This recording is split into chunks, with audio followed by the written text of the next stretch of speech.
Dear future husband, know that these letters that I'm writing are not meant for any counterfeit, but they're only meant for you.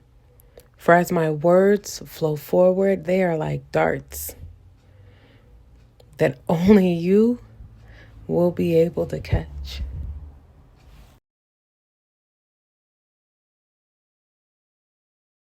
Whatever you want them to see, whatever you want them to hear, whatever you want them to know and understand, speak it through me.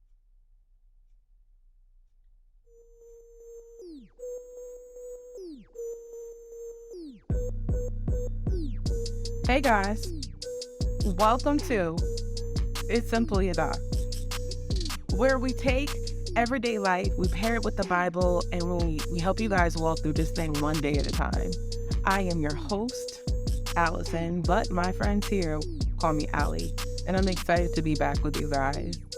I I've been gone for a minute, but now I'm back with the jump off. Okay. Right? I've been gone for a minute, but I am back. And I'm excited to be back. I have a lot to share. I have a lot to talk to you guys about. Um and yeah, we're gonna get right into it. I want to thank everybody who continues to tune in and day out when I post these. I promise you guys, I see you guys, I hear you guys.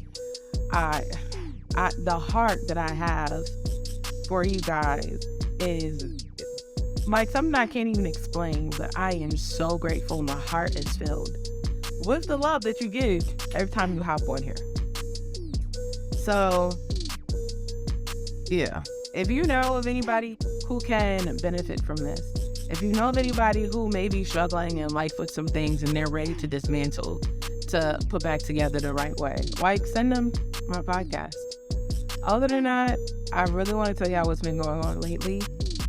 This episode of Dear Future Husband is gonna be a little different. It's gonna be a lot different than my other ones, honestly. One thing that has happened was I got quiet and I got silent. And in my quiet time, I kind of shut down production. And I did that because I needed the Lord to speak to me in a way that He's never spoken to me before. I know that we always talk about listening for the Lord and we talk about hearing the Lord, but I also know that in this season that I'm coming into, He was speaking to me differently. And I needed to sit down and kind of dive into that, which is what I did. And so the Lord systematically, piece by piece, tore apart a lot of things. And He is still kind of tearing apart things and healing them. But the one thing that I definitely came back with was that I needed to explain my why. I needed to kind of break down some things about myself that I don't normally talk about. But in order to heal and move forward, I need to discuss some things. So that's what we're going to do today. The name of this episode, simply put, is The Interlude. Let's get into it. So, Dear Future Husband actually came around, and I know I've said it, during the pandemic. I was in this very interesting place in my life. I was working a full-time job. I was living in a different state. And I did not feel fulfilled at the job. I did not feel fulfilled in life. And at that moment in time, I was really hoping that the Lord would bring around my helpmate, just so that I wouldn't have to deal with parenting and bills and living life alone. At that time, my understanding of partnership was very different. Um, and I only saw the physical attributes of it. Of course, I knew like there would be some spiritual stuff, there would be some covering because, me and the Lord were cool and we had relationship. But there were certain boundaries that I was willing to cross then, and I'm definitely not willing to cross now. And I was really hoping and praying that the Lord would just send my mate. And so as an act of prophetic declaration, which I didn't understand then, I started writing these letters from my places of want and my places of hurt. I started writing letters with the understanding that the Lord would send me somebody, and when they came, like all of this trauma that I had experienced would be erased. And in my mind, I would have had like a fairy tale relationship that would have quickly led to marriage, would have quickly led to this prosperous life that I was looking for. And that is where I started writing a lot of my letters from. And so I wrote online under a totally different moniker because I was afraid for people to see me in that light. And I was afraid to be at the forefront of my blog about husbands, because who blogs about husbands, right? I didn't want to be seen as like a woman who's just hard up trying to find her husband, this, that, and the third. And I really allowed imposter syndrome to really take me out at that time. And so I had started writing, I had started trying to communicate online. And I was very, very, very particular about what I would share. I remember like operating in fear in that point in my life. And like, I didn't want to share too much because I didn't want people to know it was me, but I also didn't want to share too little because I really wanted to get my poems across. Like, I really wanted people to see me and I wanted them to hear me for who I was, but I was not, I was like too afraid to come out for who I really was. So I did that online for a minute. And then one day I just kind of dropped off. I stopped blogging and I had stopped posting. And I was just kind of like, what's the point in posting and blogging if I'm not seeing what I'm posting and what I'm blogging about? I didn't necessarily understand what I was asking for at that time. I didn't understand that the person that I had been writing letters to at that time wasn't even going to be a fit for who I would be in the future. And so the Lord began this very long process. Okay, it wasn't long. That's just me. But he ended up starting to work in miraculous ways in my life. So about a year, I think, a year after the pandemic had started, the Lord had been telling me, like, I'm moving, and I didn't want to move. I wasn't ready to move in my mind. I didn't want to go somewhere where I had to start over again.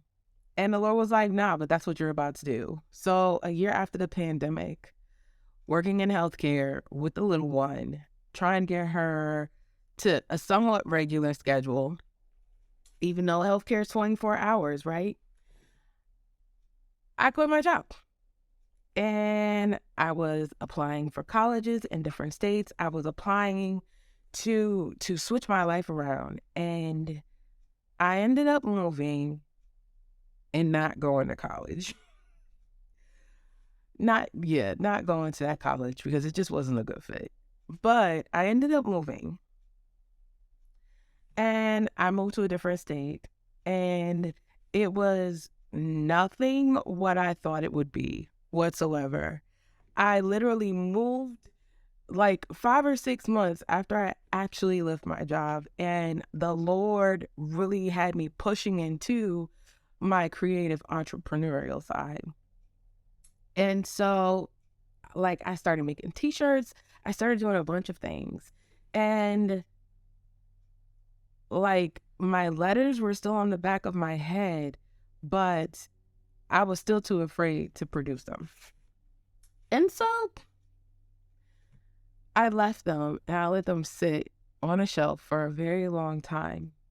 So I moved, right? I moved. And when I moved to this different state, I had friends in my state, like we would hang out a lot. I still very much so felt empty. The Lord had switched over me from working a healthcare job to a remote job. and I was able to spend more time with my daughter, which is what I wanted. And like the money wasn't what I wanted it to be, but it was better than me trying to, figure out the stresses of life, try to figure out who's going to watch my daughter, this, that, and the third. And so at one point, I felt like I had traded the portion of me that was working for the portion of me that had a lot of money. And I had kind of traded off the stresses of working and making good money with the stresses of making not so great money, but spending time with my daughter. And so I found myself definitely questioning the Lord. Like, what are you doing? Why are we doing this? I did not understand anything that was going on. I did not understand why I was in this area, like what I was doing in this area, how I was going to grow in this area. And I ended up finding, well, I didn't find it. Okay. My friends were going to this really great church with this really great pastor, and I ended up working at the church. And while I was working at the church, this pastor, like when I say, looking back on it now, I knew that this was a transitional moment. But in the moment, I couldn't see it.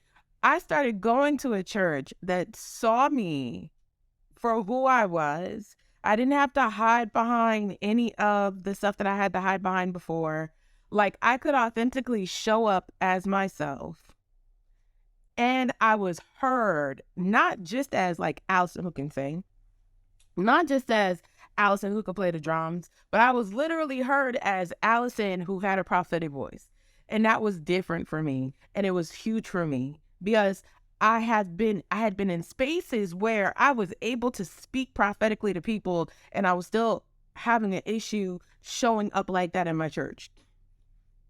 And so I moved to a different state. I started a different job. I switched over my line of work altogether. And now I'm in a church that's allowing me to speak prophetically, and I'm growing at an accelerated rate. I'm still hoping and praying for like this partner, which I had at the time. Like I was hoping and praying that he would get it together and that, he would like see how great the Lord was.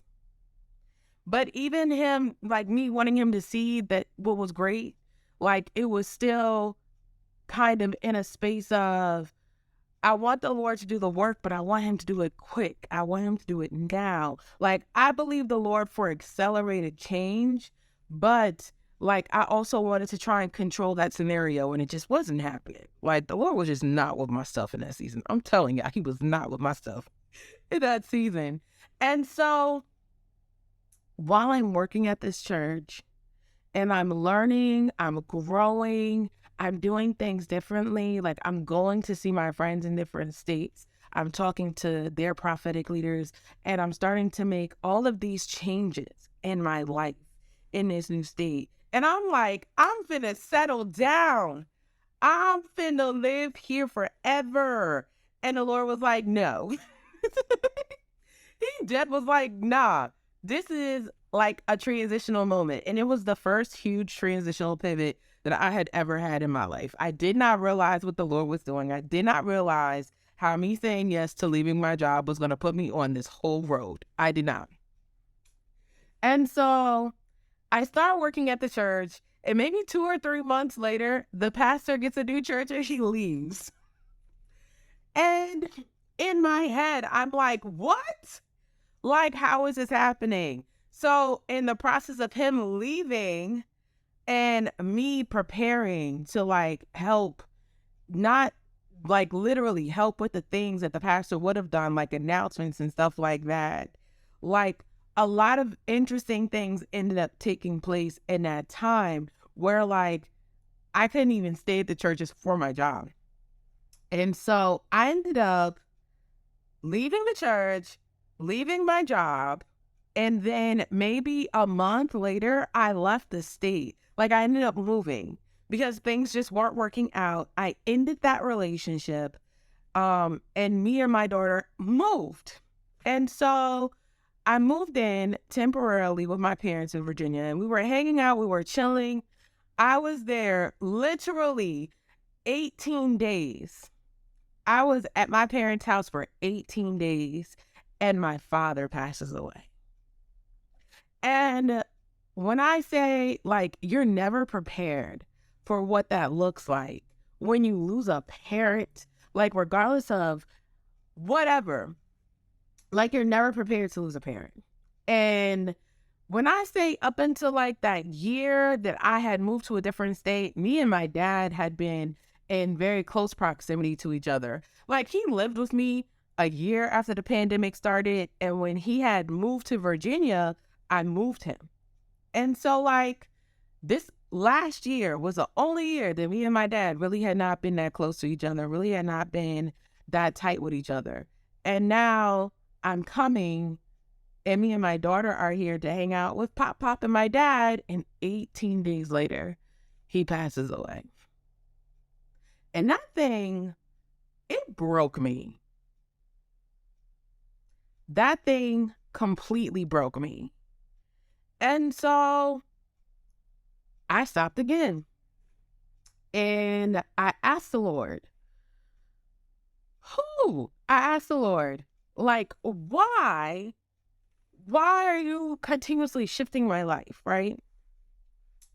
Why are you shifting me from one state where I thought I was doing really great, but spiritually I wasn't? And now you've shifted me to another state where spiritually I'm doing great, but I'm still waiting for you to show yourself. And now here I am being shifted again to a different state. And when I get here, my father passes, and I felt so left. I felt like I had been left high and dry. And I definitely had to stop and sit with that for a really long time. And right around my birthday, I came to the podcast again. Because I had started the podcast in like April of the year prior. I hadn't done anything with it. I hadn't done anything with my blog. I just stopped creating. I just stopped doing, right? And I came to my birthday. And my dad's birthday and my birthday are 11 days apart. And so it was the first birthday without him. And I'm like internally struggling. I'm internally struggling, trying to figure out, like, what am I going to do? What is life going to look like? Definitely feeling left. Definitely feeling like I was left without a male covering it all. Oh, my eye's burning, y'all. My eye's burning. Okay. And so I said I needed to honor. Like, I needed to pay some honor. And I said, for my birthday of my 33rd year, I decided that I was going to hop back on my podcast. Well, hop on the podcast because I had never recorded anything. I was going to hop on the podcast. I was going to create and be creative and send the message out that the Lord wanted me to send.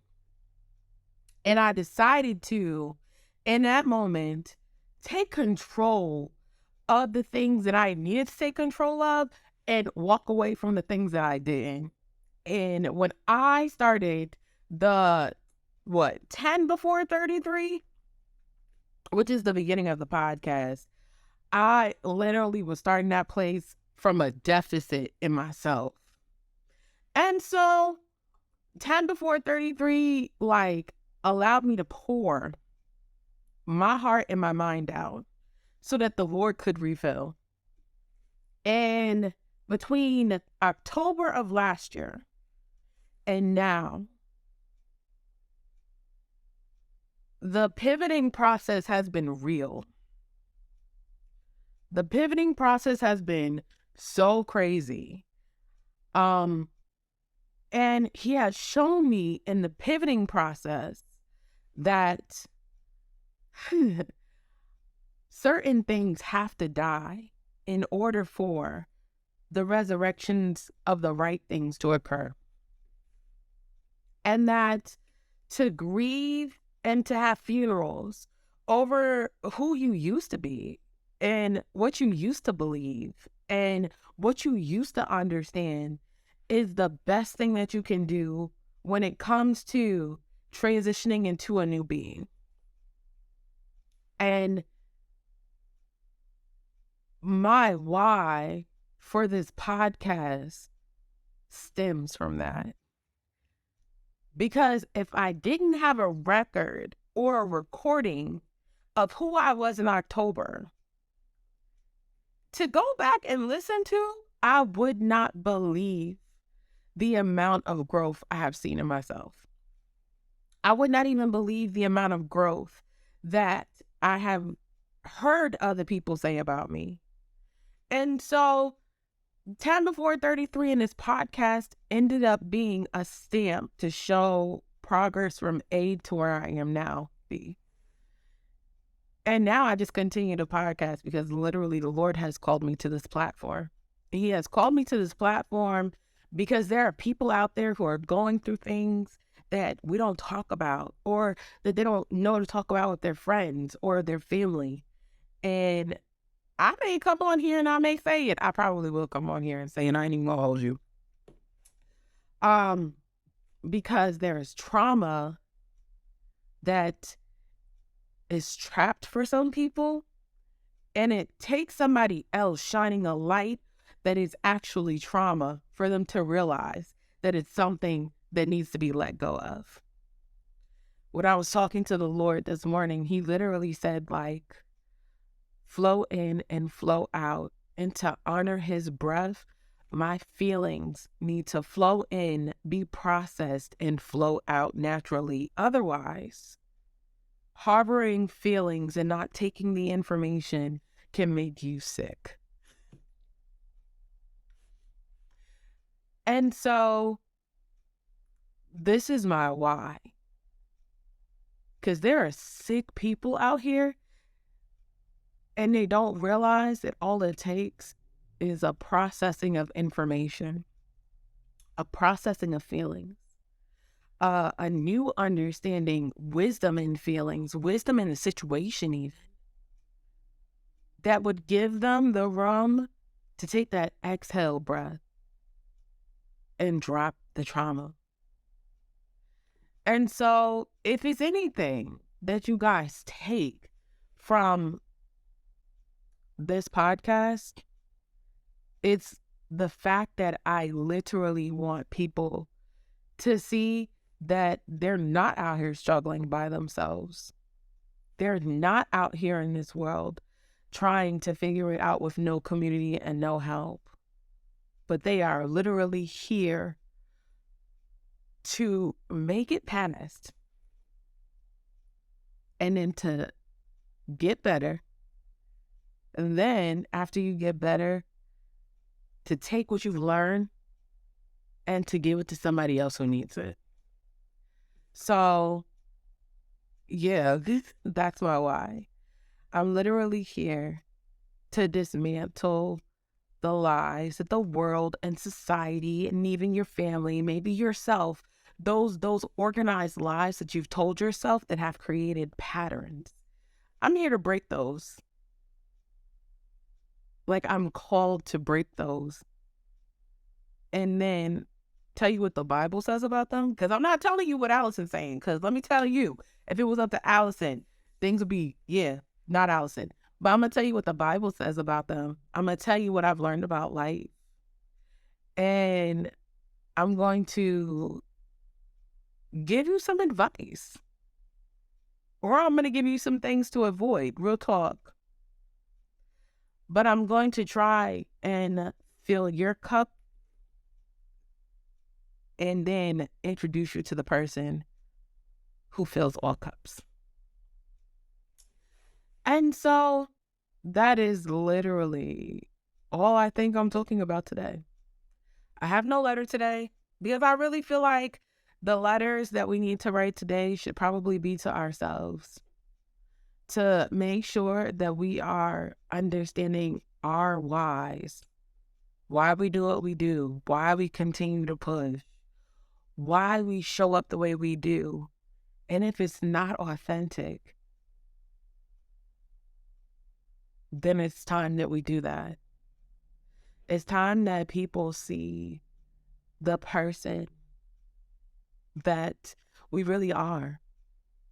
And if you're like me and you worry about, well, what if I show up and people don't accept me?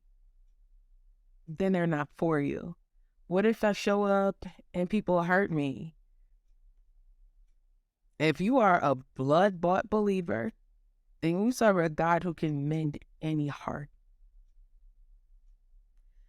He can mend any trauma. He can mend anything. It's going to be work. You're going to do some work. But nothing is impossible. What if I'm scared? Blood-bought believers, we go forward knowing that the Lord has went before us. And if you're not a blood-bought believer, like, he's still there for you too. Like, do it anyways. Breathe in, breathe out, and do it anyways. But it's time. It's time that we take off the mask that we show people and be who we are intentionally, authentically, integrally. It's time to be real unfiltered. So until the next time, ladies and gentlemen, I am here to help you dismantle the organized thoughts and the unorganized ones. I'm here to help you dismantle the lies that you have told yourself, the world has told you, society has told you about love, life, yourself, and relationships. Let me walk this out with you. Be safe, be loved. Later, loves.